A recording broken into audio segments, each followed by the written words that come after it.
Hi friends, நான் உங்களுடைய ஸ்ரீ பேசுகிறேன். சூப்பரான மணக்க நெத்திலி கருவாடு, வாழை கருவாடு நெய் ஊற்றி நல்ல கொத்தமல்லி தழைலாம் போட்டு மணக்க சூப்பராக ரெடி ஆகிடுச்சு அம்மா கையால்.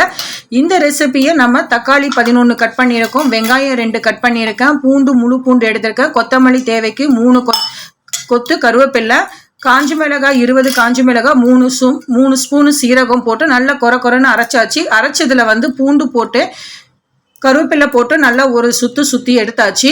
ஒரு பாத்திரத்தில் நம்ம எண்ணெய் ஊற்றிருக்கோம், நல்லா சூடாக எண்ணெய் ஒரு 2 கரண்டி ஊற்றிட்டு நம்ம 1/2 ஸ்பூனு கடுகுளுத்தம்பருப்பு, 1/2 ஸ்பூனு சீரகம், 1/2 ஸ்பூன் வெந்தயம் போட்டு நல்லா வெந்ததுக்கப்புறம் நல்லா பொரிஞ்சதுக்கப்புறம் வெங்காயம் போட்டுடலாம்.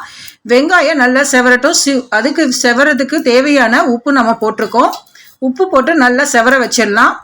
இது மண்பாண்டத்தில் செஞ்ச பாத்திரத்தை தான் எடுத்திருக்கேன். நல்லா செவந்ததுக்கப்புறம் நம்ம கருவேப்பிலையை போட்டு தூவிடலாம். இப்போ நம்ம கொரன்னு அரைச்சி வச்ச மசாலாவை எடுத்து மிக்ஸ் பண்ணிடலாம்.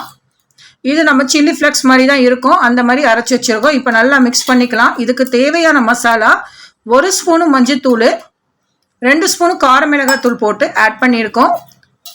உங்களுக்கு காரம் கம்மியாக வேணும்னா நீங்கள் இதை விட 1 ஸ்பூன் கம்மி பண்ணிக்கலாம். அதிகமாக வேணும்னா 2 ஸ்பூனு அதிகப்படுத்திக்கலாம். 1 கிளாஸ் அளவுக்கு தண்ணி ஊற்றிருக்கேன். நல்லா தண்ணி கொதி வந்ததுக்கப்புறம் நம்ம தக்காளி பேஸ்ட்டை அரைச்சி வச்சுருக்கோம், அதையும் நம்ம மிக்ஸ் பண்ணிக்கலாம். இதுக்கிடையில் நம்ம வாழை கருவாடு நெத்திலி கருவாடையும் நல்லா சுத்தம் பண்ணி மஞ்சள் உப்பு போட்டு ஊற வச்சுருக்கோம். மசாலா இப்போ நல்லா கொதிச்சிருச்சு.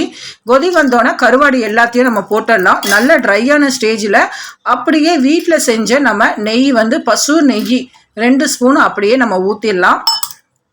இப்போ நல்லா கருவாடு வேகட்டும். நல்ல ட்ரையான ஸ்டேஜ் வந்ததுக்கப்புறம் தான் நம்ம ஊற்ற போகிற நெய்யை.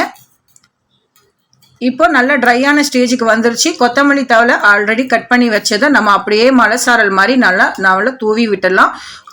ஒரு நிமிஷம் மூடி போட்டு நல்லா மூடி வச்சிடலாம். இப்போ சுட சாதத்தில் 1 ஸ்பூன் நெய் ஊற்றி இந்த கருவாடு ரெசிபியை எடுத்து சாப்பிட்டோன்னா தொண்டையில் போகிறது தெரியவே தெரியாது. அந்த அளவுக்கு யம்மியான இந்த ரெசிபியை நாங்கள் ரொம்பவே என்ஜாய் பண்ணி சாப்பிட்டோம்.